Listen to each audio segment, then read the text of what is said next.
Welcome to another episode of My BrainWise Coach. I am Bastian. And I am Phil Dixon. And we are so excited that you have decided to join us again for another episode of where we decode things that might be happening in our life by using the practical things of neuroscience and how our brain works. And last week, we embarked on a journey, Phil, of what we call, it had multiple names, but are you feeling stuck? Maybe you're in the midst of a life or career transition, or simply want to make a change in your life. And you actually took me as a participant through the different exercises, Phil. And then we explained those exercises to our BrainWise friends so that they could use that particular one in their own life in the event it's something that interested them. So last week, and I'll just recap the two activities we did, and then I know you want to take us through the map of how we go along this journey. This week we did two particular activities. One was called our Ikigai, which I've just lovingly labeled our sweet spot. How do you identify the sweet spot of things that you love doing, things that you're really good at, things that the community needs, and things that'll get paid for, right? Or kind of the summation of the four questions we asked. And then that helps you identify your sweet spot. And payment can come in various forms, as we described it last time, right? It can be monetary, it can be time, it can be quality, whatever it might be. There's different forms of payment. And then the other one we did was a pictures of the future, where we suggested to our BrainWise friends that maybe they go on ChatGPT and ask it to produce, 100 different pictures that might describe someone's future. And they actually go through and they select up to 30 different photographs that they want to depict or they believe depicts a part of their future, and then explain why it does, and then look for common themes. I did that in real time on our podcast, on our episode last week. So that's what we accomplished. And I know there's many more of those exercises because that's a starting point of our future, which I think today we're going to get into how do we enrich what our future description looks like. And then there's other things that'll help us be able to make decisions to get there. So why don't you share where, from your perspective, where we are and ground us in what the map is all about to help us then move into the next activity? Yeah, we talked about the map, and if it were drawn up, then on the right-hand side, it's got the future that you were talking about. And the backdrop to the whole thing is what we would call your purpose or your Ikigai. The other components of the map, this is just as a reminder, is where you are today. And so really where you are today, your future that you want, and a pathway of getting there is the fundamental of the map. What we also look at is what's happened in the past, because the past casts a shadow over what you're thinking about today and what you're likely to be comfortable with in moving into the future. And then in addition to that, there's going to be a couple of other things we talk about. And that is, one is, we call it a variety of things. I'll call it self-discipline. And that is, do you have the discipline and the will and the determination, the resolve, whatever you want to actually then do the plan that you said you're going to do? And then the last piece is, what do you need from the outside world? What support do you need? But what I was thinking today we might do is to take some closer, digging deeper into getting a richer and more descriptive version of your future. Some of those we might be able to do in real time here, like we did last week. Some of them are more reflective and will require our BrainWise listeners to actually maybe think through. And again, reminder, one of the good things to do if you're thinking about the future, thinking about a change, is to get yourself a journal. And so we would encourage people to get a journal. But one of the things, so I'm going to jump right in. Let's do it. This is one that is more of a reflection. You might be able to do it in real time, but I'll leave that choice to you when you've heard it. And that is what we call a letter from the future. And that is, you are the ripe old age of... I just turned 34. There we go. So imagine yourself, if you will, and you are now my age, 75. Perfect. Okay. So it's 41 years away. And you are sitting somewhere very comfortable in a place that you really want to be in. It could be the beach. It could be a spa. It could be your home. It could be anywhere, just somewhere that you feel very comfortable. And then you are Cole at 75. Write a letter to the 34-year-old Cole. giving him some advice. Because by that time, you've got a whole bunch more wisdom. You've got a whole bunch more knowledge. You've got a whole bunch more experience under your belt. And what would that 75-year-old say to the 34-year-old? Interesting. There are several things I can think of off the top of my head that I would love to be able to apply more thoroughly today. I'm sure my 75-year-old self is going to say, these are the things to focus on, which one of those is don't take life too seriously because it's very short. So be serious about your intentionality in being able to help others and to serve the kingdom. But there are a lot of things in life that are just don't take it too seriously. Yeah. The other one is, it's very interesting because I've always struggled with this, but I've always been a bit of a worrier or someone who will be a little bit nervous about thinking of, especially when things are uncertain. And that will cause me to have some anxiety, maybe to some degree. And I pray about it. And I certainly try to do certain activities that help me relieve it. But fully relinquishing it always has been a challenge. I know my 75-year-old self would tell me, okay, all those things you worried about, they amounted to a hill of beans because we made it, we're here, and there were so many lessons. I think the other part is, and this is because of what I'm dealing with now, but I know we were uncovering it, and I think our BrainWise friends will relate, or some will relate to this possibly. In the Western world, depending on kind of your familial upbringing, but your career becomes the defining characteristic of who you are. And not that everyone in my family did this, but there were several. The conversations centered around what we do versus who we are and what we want to accomplish in terms of how we're experiencing the world, and really being rooted in that part of our identity. It was more around what do we do? How's your career going? And then what's happening in society right now? And I would tell myself, don't let your career be your defining characteristics. Don't let it be the single purpose or single part of your compass that's guiding you. The other part, I think, is spend more time with family and friends. I know will be a big part of it because their life is so fleeting. It's so short-lived that the more time we can spend with those we care about, I think, is the better. In a kind of rapid fire way, without reading the whole letter, those are probably the 4 things that I know today that my 75-year-old self would tell me. Those are good for off the top of your head. If it's okay with you, I'd like to give you a little bit of advice. And that is, when you write the letter, avoid writing, don't do this, don't do that, don't do something.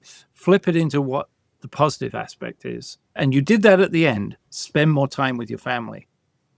Define yourself by more than your career. There we go. That's exactly right. Mm-hmm. And that's easier for the brain, because when you say don't do something, it's like saying to the brain, don't think of a purple elephant.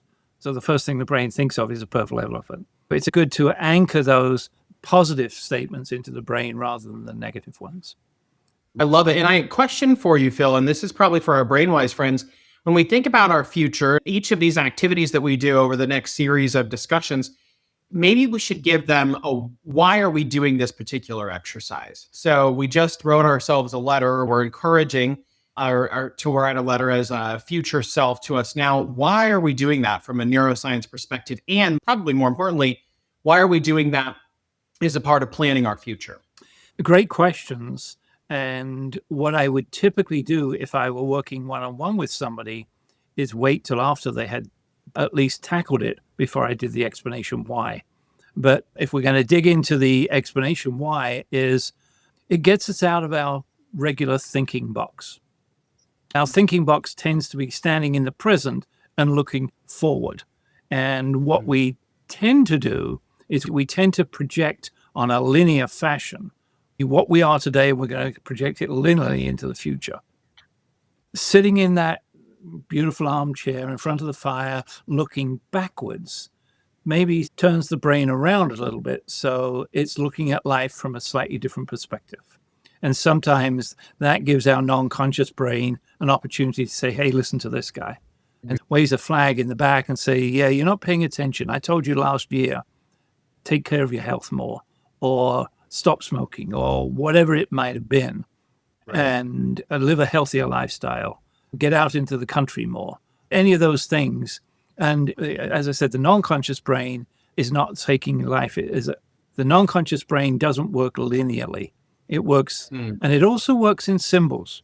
And so you can actually find yourself when you're thinking in the future like that, allowing your brain to, if you like, expand its thinking, you may find some symbols are coming up rather than just the words and the categories. No, I think it's great. And I think for our BrainWise friends who are listening, these are activities that it's building data points around what is it that you want your future state to look like, right? And what advice might you follow? I think between what we did last episode and what we're doing today, it's building a richer future of and all of these activities help us do that. Because then when we get to the part of defining our present and our pathway, we now have data points and pieces we can pull from to begin to build that out. Just wanted to share that with our BrainWise friends because I think it helps to put into context. Yes. And so digging one level deeper on that dynamic that you talked about is when we get to talking about the present, you've established a sort of an ideal, a projected ideal, and you're more likely as you're looking through what you're doing right now is going, oh, yeah, that helps to get where I want to be. Oh, that one might get in my way. And so it sets a threshold, if you like, of each of those other thoughts you're going to have in the future. I love it. No, I think it's perfect. And so far to build my future and then really the activities we're giving to our BrainWise friends, we've done the Ikigai, we've done the pictures of the future, and now we've talked about our future self letter. I don't know if that's what it's called, but that's what I just lovingly called it today. And those are 3 components. What's the next one of helping to build a richer future vision for my life? But it's piggybacking on something you said probably about 10 minutes, 8 minutes, 10 minutes ago. And that is, how much of it, if your future description is around what I'll call, and I think you made this reference, a human doing rather than a human being. And let's step back. I think we may have talked about this, but the human doing is your career, the car you're going to drive, the house you're going to live in, the amount of money you've got in the bank, your 401k plan, whatever it might be. Those are material things or activities that you do. Equally important is who you are, how you show up. And I would encourage people, our listeners particularly, to say, let's make certain that I've got a balance between those 2 sets of statements. It's not one's better than the other. They're both necessary. But if you can keep the sort of tension 50-50, then you can probably get life a little bit more into balance. I think it's 100%. It's perfect because we do a lot of times define, like I just said, our kind of overall essence as what we do, what we have, all of these things that quite honestly are materialistic and we can't really use after a certain point. But if we can define and I think we use those pieces to help define what we want our legacy to be. But in reality, our legacy that is actually going to be left behind isn't going to be any of those things because those are trivial by nature.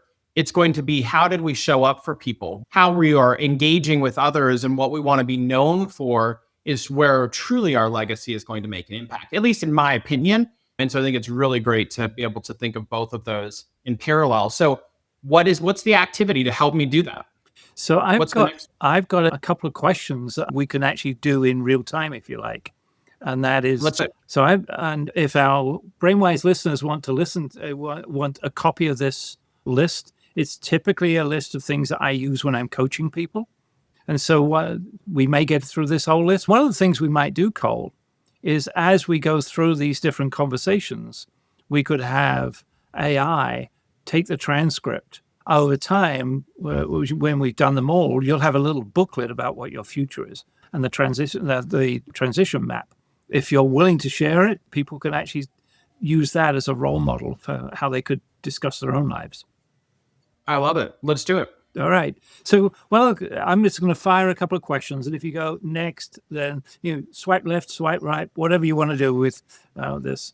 So what are some of the fundamental principles that you stand for that you want to hold tightly into the future?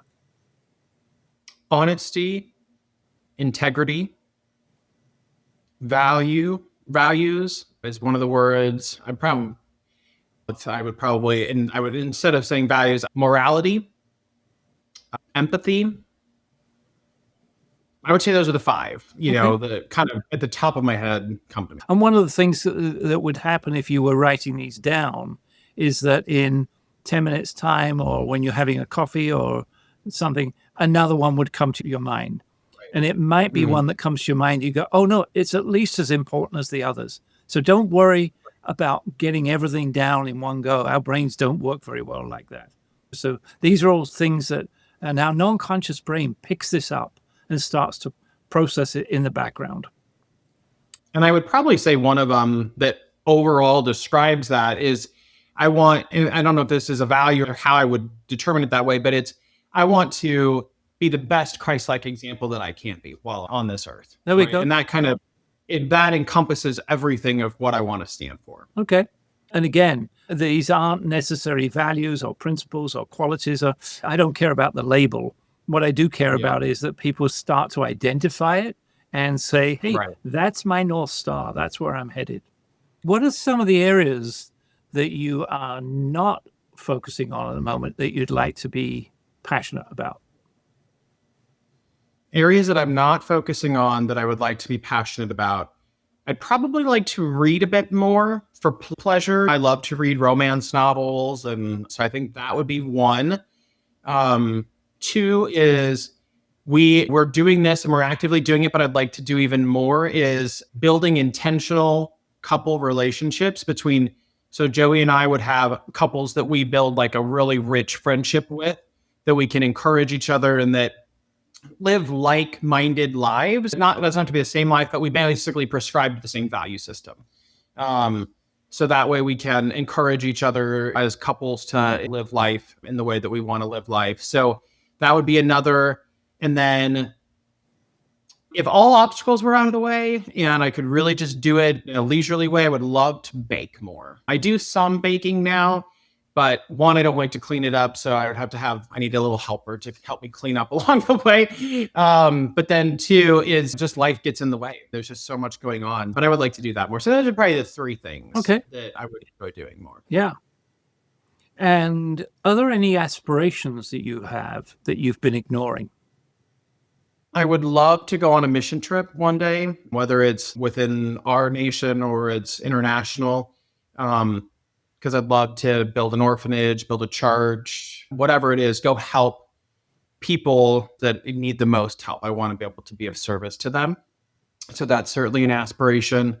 And then another is, and this is way down the future, but maybe it shouldn't be, I don't know, but use my testimony to help other people. Got it. And one of the things I've found in doing this work, when people say, oh, that's a long while in the future, if you start to actually think about it, talk about it, write it down, that future comes at you a lot more quickly. So that's my experience of observing this over the last 40 years or so. So I'm actually going to have you look backwards for a moment in order to look forward.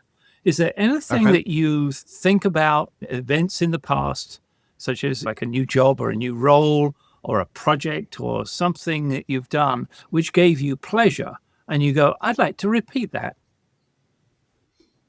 Yeah, I actually just finished writing a book about it. So hopefully it'll get published here soon. But my last role, my last company, I would say not in maybe the last 12 months, possibly, because the last 12 months have been a bit more challenging. But prior to that, I was doing a lot of work. At the premise of it, I was changing the fundamental way that the entire, not me individually, me and my team approached change, and that we approached a learning and development function within an organization.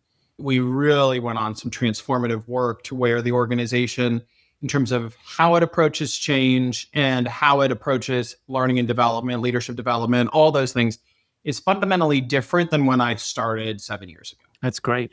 To do that again. So a little shameless plug, and that is, do you know when your book is actually likely to be published? Right now, I'm waiting for 2 publishers to review it. So I imagine early December, early January, I will know if they're going to pick it up. And if they do, it'll be late next year. They have such a long runway of how they sequence books. But if they choose not to, which is fine, then I'll self-publish. And my goal would be that it's published by the first of the year. Okay. And so to our BrainWise listeners, if you want to get a hold of a copy, I've read an advanced copy of Cole's book. It's fabulous. It's worth reading. It's not quite a page turner, but it's close. Oh, thank you. Contact him and say, I want to know more.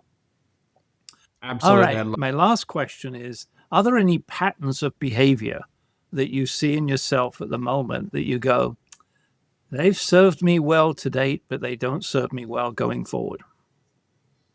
Probably the most Yeah. difficult question so far. One of the things that I know is a pattern of behavior for me is that, especially when things are uncertain, and I'm experiencing it today because I'm at the end of transition of one, hopefully starting another soon. In between those two things, and this is actually connected to something my future self wrote me in the letter. Don't worry, because I end up worrying about it and I can't.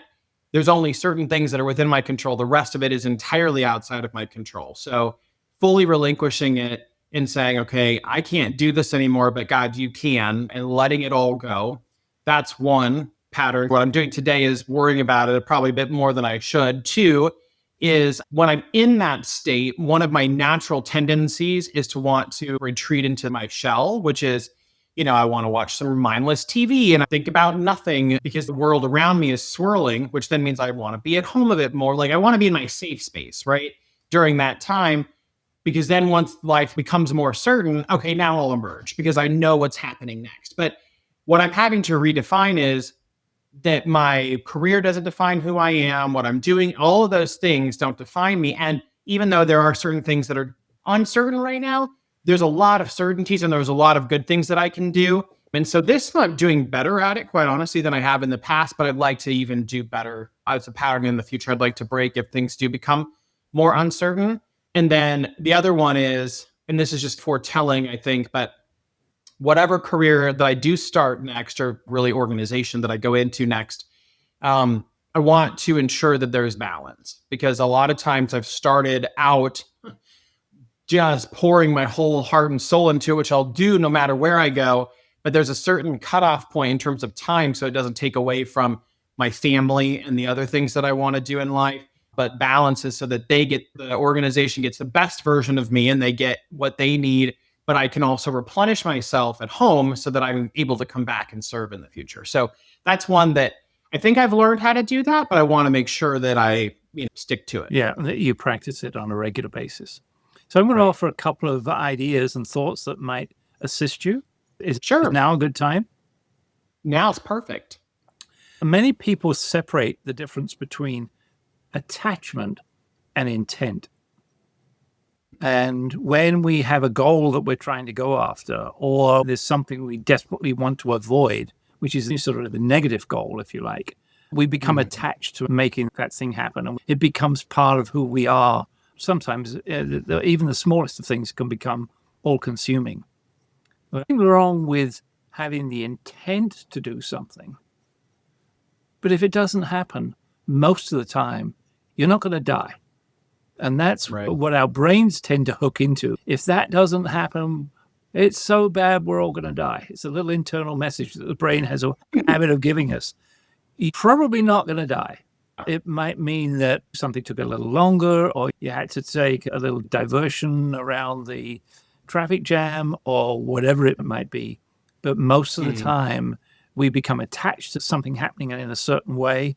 The intent can be, I need to show up on time. But attaching everything to that becomes a different way of thinking. Separate those two differences. Am I attached to this happening, or I actually really wanted to? But if it doesn't happen, I'm going to be okay.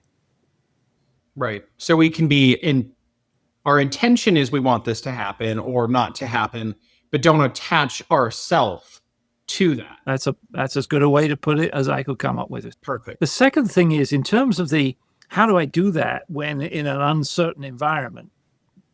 I had a conversation with a lady, and this is probably 10 years ago now, and she had just got divorced.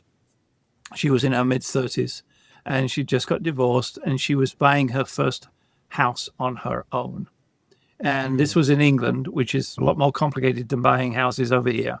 And she was getting unsettled, I just put it that way, with all the lack of clarity and the lack of change and everything that was going on around her. And she said, I found myself not exactly shaking, but shaking inside. And she asked herself a question. What would James Bond do? And she said, because James Bond is always in those moments. Right. right? And she said that clicked her out of being afraid of everything instead of stepping into it and going, hey, I'm going to survive like James Bond does. I'm going to Right. survive and I'm going to enjoy the process. So, in addition to whoever else you admire, occasionally we have to say, what would James Bond do right now? Totally. And it's so interesting that you say that, because I was just talking to my therapist yesterday a little bit about this. And one of the things that she has been encouraging me is sometimes you may need to sit down and watch TV to let your brain escape, and don't label it as a negative thing, right? All things in balance and in moderation. That's one. And then two, she was talking about this. She didn't call it the James Bond moment. Maybe that's what we'll coin it. But she goes, when you're looking at your future, you're looking at these things, maybe you need to give yourself the okay. And I think they call it radical acceptance in DVT, maybe, but be okay with or accept the fact that, yeah, I can't determine the outcome of that, but I'm going to enjoy the process. Maybe this is your time, Cole, to relax and go, you know what? I've worked my tail off for the last X number of years. Now I'm going to take the next couple of weeks, months, whatever it is, to relax and to rebuild and really focus intentionally on who I want to be, and recentering myself on some of those things, because the next thing is going to come. And maybe that isn't what necessarily James Bond would do, but that is probably what he would do in some settings. So very similarly, giving yourself the point of acceptance to say, it's okay for me to be here because this is what I'm going to do at this time. Yeah. And I think in his case, he'd probably go, I'll have a martini, please, stirred but not shaken, or the other way around. I can never remember. Yeah, exactly. So there's some ideas for people to start to getting a little richer, and there's a few more in a moment. But I'm going to give you what I typically see happen. At some point of time, we call it the yeah, but exercise. And that's B-U-T, not B-U-double-T. I have to honor my mentor, Jim Ewing, who taught me this particular exercise many years ago. And that is what happens in our brain is as we start to describe these things about the future, our brain will start coming up with a yeah, but response. But fill in the blank. And that can range from yeah, but that's not very exciting to yeah, but I don't deserve it, or yeah, but I can't get there, or whatever it might be. Those are rich thoughts. So if when you're in the process, for our BrainWise listeners, if you're in the process of coming up with those ideas, yeah, I'd love to travel around the world, and you find a yeah, but following it, capture that yeah, but as well. Because, and write it down, because 9 times out of 10, those yeah, buts are the things that are going to become barriers to you in your thinking process about moving forward. So if you can capture those in the moment, and then you can start to actually address them and knock them down most of the time you can knock them down one by one. Right. What will likely happen after if you're spending a bit of time and you get 4 or 5 or 6 yeah buts, which are in the way, then our brains start to move forward, especially if you've captured them, to yeah, but that might be possible. Yeah, but oh, yeah, that would mean I could, or whatever it might be. So the brain switches at a certain point in time from having all the negative yeah buts into some positive yeah buts. And they're worth capturing at the same time as well. Okay. Very good. So I'm not going to suggest necessarily we do that right now. But again, if you're writing things down to our listeners, there's things that just might concern you. That's what it's about. I know for me, I don't think there's anything I've talked about this would, but if I continue down the path or the dialogue of my future, one of the things that I know is going to come up is, because I don't have, right now I'm in the midst of my transition and I'm doing some independent consulting and then looking for, okay, what's my next company going to be that I'm employed at? There's some things that I would like to do that require resource, or that my husband and I would both like to do. Right now there is, and it's probably okay in some settings because it's protection, but then there's balance in everything, I think, because you don't want to deprive yourself of happiness in the moment because you're trying to protect your future. But I think there's got to be some balance in there. But it's, okay, we have this pool of resource, in particular money, that we want to do a couple of things with. And for me, it's okay, yeah, but we have to wait until I have my career and it is for those that are listening, for our BrainWise friends, it's both a positive and can be a hindrance. I think that's why balance becomes important because, yeah, we don't want to go write a check and lose all of it because then what we need to secure in the event there is something, we've been blessed with this resource. So we need to make sure that it's available to us in the event I don't find something right away. But on the other hand, not taking the time to say, okay, that doesn't mean that we can't still go on date nights or that we can't go on a weekend trip somewhere like we just did this past weekend. There's balance, I think, at least from my perspective, there's balance in both. And so but negative would be we can't do any of it because I don't know what my next career is. My reverse of that, which I keep saying career, but that's not right. I know my career. I don't know what my next organization that I'm going to have the opportunity to work at is going to be quite yet. The positive but would be, yeah, but let's do it in a balanced way, or yeah, but let's not keep us from having all experiences. And so that would be how I would balance the two. Yeah. That would be a live example. I did that to provide a live example of what others who they're going to come up, but then how do you reverse engineer it so that it becomes positive? Right.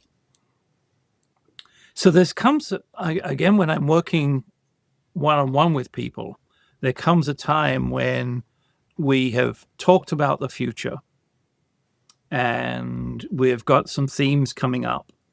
And I then have people actually live that and turn around and say, okay, I am, fill in the description. I'm traveling where I want to be. I'm with the person I want to be. I'm doing this. I've got couples as friends, blah, blah, blah, blah.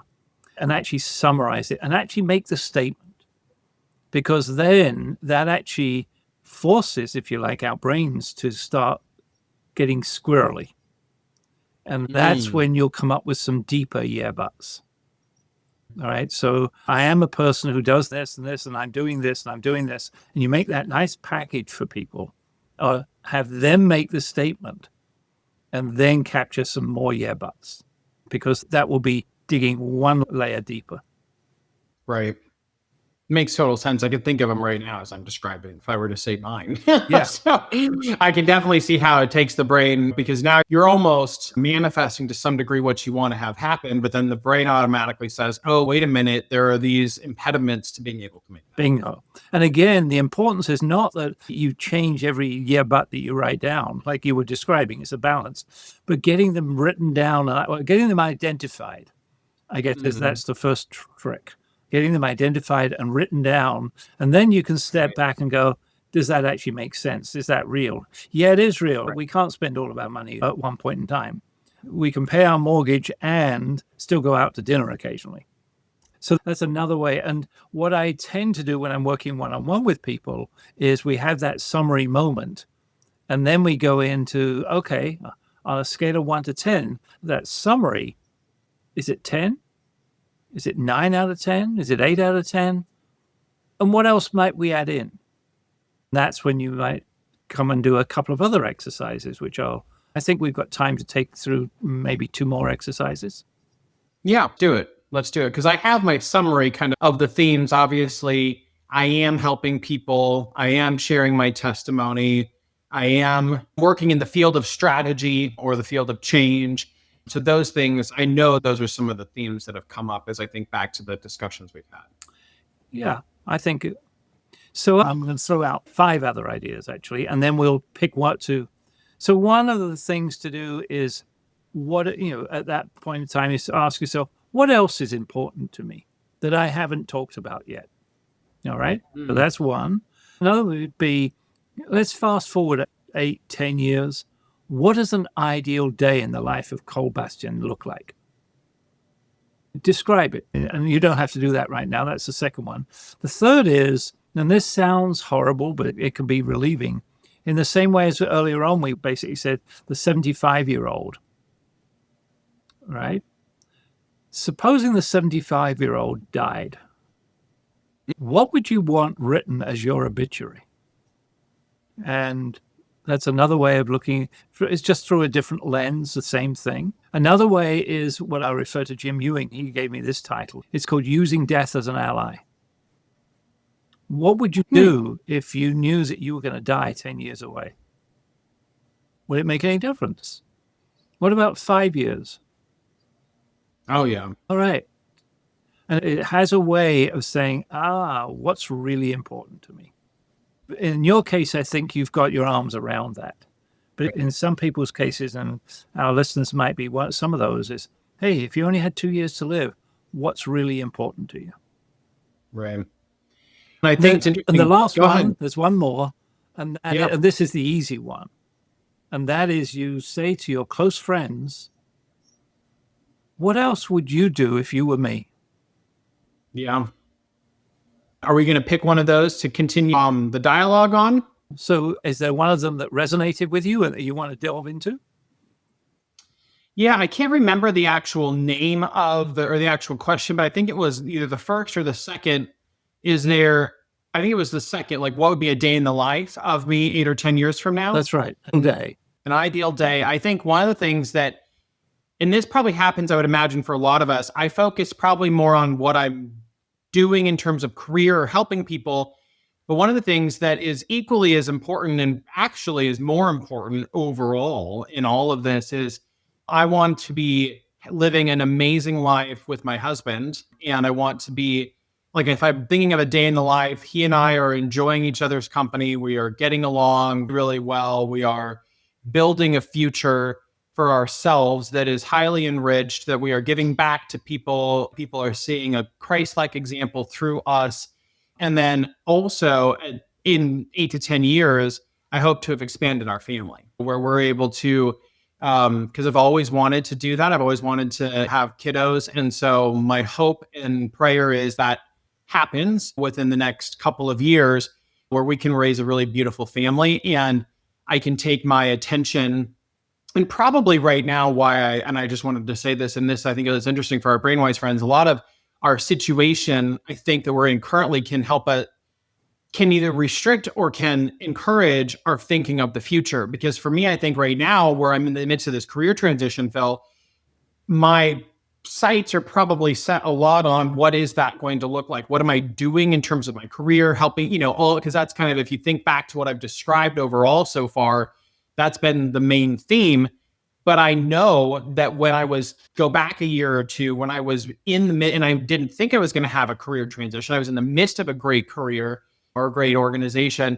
That conversation I was having was family. We were looking into it. And so I think the current situation which is obviously our most recent past or our present anyways, I think on the map itself is in this case, even more siphoning, right, or directing my thought process. But then when you ask that question, now it's getting me to think there's actually something that's even more important than all of that, because that will get itself resolved, right? I'll find a job, I'll do all the things that I want to do, whatever. What's more important is I really want to raise a family. I really want to have this really rich family life with my husband and kids. And obviously we have our 2 fur babies and being able to do things together as a couple. So I think that was, if I had to pick anything that I missed, that's probably the one thing. Because of where I was directionally focused, I didn't come up with it until I redirected my brain to say, wait a minute, there's something that's more important to you. It's just right now, there's so much geared towards what you're doing in your career and how does that now play out, that my brain needed a redirection back to what's even more important. And if I can give you a metaphor for that, it's your life is a book. And what we've been talking about is the overall arc of the book, where your career or the immediate future is the next chapter in the book. And you have to live both of them at the same time. You've got to live out the current chapter, and that is finding your next role, etc. But also that's in service of what's the overall arc of the book. Which now the overall arc, truthfully, is being a great demonstration of Christ's example, number 1. Number 2, a great relationship and experience with my husband. And then 3, building and expanding our family. You got it. So really, there comes a point in time when we turn around and say, okay, we have done enough digging into the future. And having described all those things, there's a total of about 15 exercises we've covered all in this last couple of podcasts. So what nowadays we can do is take the transcripts from all of that, feed it into AI, and say, give us a 2-page story of the future. And you'll have a fairly good description of what it is you want. And I think for our BrainWise friends, I would encourage them to do something very similar where if you're writing it down physically, obviously then and I think AI can read pictures too. So you can take a picture of it or you want to transcribe it into text on a Word doc or something, but take that same content, if you feel comfortable, of course, and put it into AI and say, help me come up with the story of my future based off what I've described and the themes that are appearing, because it can help you really identify what is it you want and put it into probably a bit more of a description or descriptive story that allows you then to set your sights on. I'm sure where we're going to go next is, okay, now where am I at today? And then how do I get there? Yeah. And so one of the other things you can do with technology today is take all the notes that you've made and dictate them into a Word document. And the advantage of doing that is that as you're talking about it, you're reinforcing it in the brain, and it will trigger off other things that you want to add in en route. So nothing that says what you have written down has got to be exactly what you record on the computer, but enrichen it as you speak into it. Totally. I love it. Very good. So let's say I've done that, right? And I captured my life story, which I know it in my mind's eye to a large degree. And I think part of the reason why it's probably a little more seamless for me to do it is because my mom will attest to this. Ever since I was 5, I've had a plan for my future. And maybe it's changed a couple of ways here, depending on what happened, but I've always known, I've always had it. I've always been able to do that. But it does, I think sitting down and being able to really have this dialogue is important. But where would we go next? What would be our next 1 or 2 conversations, Phil, that we would have if you were helping me, which you are, quite honestly. It's not even, in this case, fictitious. It's actually real. But where would you take me next to be able to help me unstuck my life? We'd probably swing our attention from the future.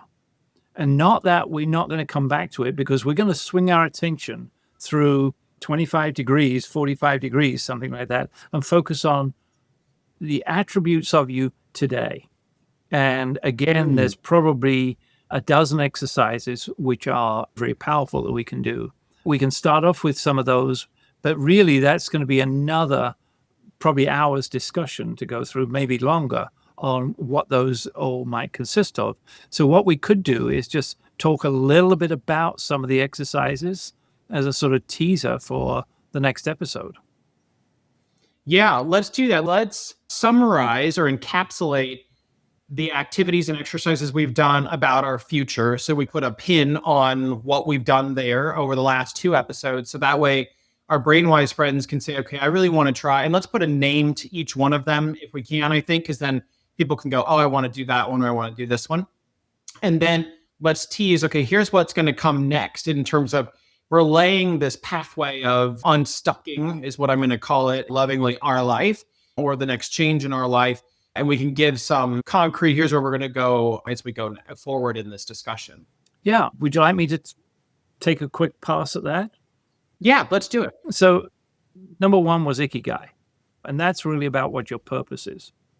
The second is, I think we called it pictures of the future. And that was collecting pictures and getting AI to present them for you. There's one that we talked about is writing a letter from the future, going out to, in your case, when you were 75. And then we started talking about some deeper questions. And I took you through about 6 of those that just dug a little bit deeper. We talked about, where do you want your focus to be, human doing or human being? So what is it you want to do, and how do you want to show up in terms of being? And then we did an exercise called yeah buts. You can call it concerns that you have for the future. We also then talked about stepping back a little bit and saying, what have I missed? What else is important to me in that overall summary and story? We talked about what would an ideal day in your life look like. And you described some in more generalities. For some people, it might be more detail that's important to them. So no magic answer one way or the other there. And then we talked about the possibility of writing your own obituary. That's another way of getting at the future. We talked about using death as an ally. And then one of the things I said is go out and ask other people. What would they do? Yeah.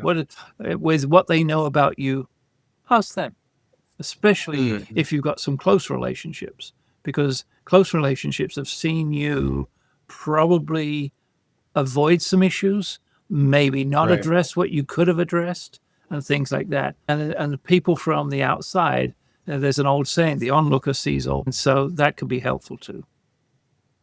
And I think once you've gone through either all of those exercises or you've selected the ones that most call to you, obviously journaling them, then dictating it back into Word, transcribing it so that you've got this kind of overall narrative of your future experiences or future self, taking that and then putting it into AI, because now I can tell you back what your future life story can look like. And so that's what all of those activities that we've done is to help us define what we truly want our future to be, like getting down to the root of it and removing some of the fluff or the sugar coating that a lot of times I think we put on things, because this, you're getting raw and vulnerable kind of about what you want the future to look like.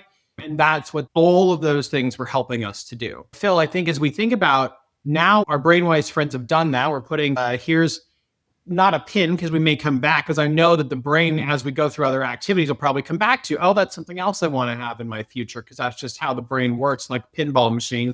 It's what I just saw in my head anyways. At least That's for a me is great description. I'm over here now. There's the title for a book, The Brain as Pinball. I love it. Maybe we'll write that one together. But yeah, so I think now it's okay. Now that we've done some of that work, let's move into my present, right? I believe is what she said. Where am I at today? So give us a little bit of a glimpse into what to expect on the next episode of My BrainWise Coach. So there's a whole bunch of them. And one of the most powerful ones, and I think we may have mentioned this a little bit, is we've all got multiple sub-characters.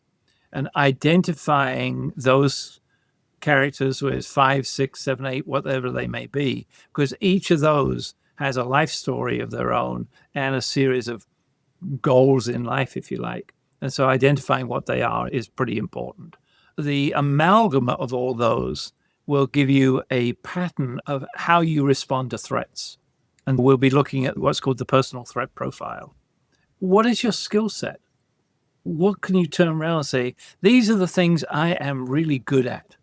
You can't give a list of skills like in the same way as you could do a list of values, a list of qualities and things like that. But a list of skills, what is it I'm really good at? Maybe what is it that I'm not good at, but would love to become? And then we're going to talk about your mental models, your worldview. What is that picture that you hold in your head of who you are at the moment, and how much of that is useful moving forward, and how much of it you might want to review? Where are you in your phases of life? You're in your 30s, which is in your fourth decade, if you like. The interests you have are different to someone like me who's in their 70s. And so where are you in the phases of your life? Are you in the upbuilding, or are you in the plateau? I personally don't think I'm ever going to slow down. Life has a way of grasping us by the collar occasionally and saying, no, wake up. Ever since I've known you, Phil, you said you were going to retire, and that was 7 years ago, and you haven't yet retired. So I think maybe you're redefining what retirement looks like. And that's my book. I just haven't reached all the end of the different chapters yet. Another one thing we'll look at is lots of people, especially in the corporate world, have had assessments, whether it be the DISC assessment, social styles, emotional intelligence, strengths finder, HBDI. There's actually over 2,500 of them. And so most people have had those. What have you learned from them? And when I say learn from them, I don't mean using them as corporate astrology. What have you actually used them and learned, especially if you've had some 360 feedbacks? Go back. What's the learnings out of there? What type of approach do you want to have? Well, I think we've talked about sufficers and maximizers in the past. How much of a perfectionist are you? And is that useful to you moving forward? A discussion of what is good enough. So we'll talk a little bit about that. And what's motivating you at the moment? Because what happens in our lives, things that, and we've observed this particularly in corporations, people become good at something And everybody says, oh, you're the one to do that. And after a while, if that's the only thing you're doing, you start to not find it as a love anymore, but you start to Right. loathe it. And so where are you in those type of processes? So those are some of the things we're going to be looking at. I think it paints a really cool future for our BrainWise friends. We start by looking at our future, defining what we want that to look like. And so stay tuned until next week, where we start to dig into a little bit of where are we at today, right?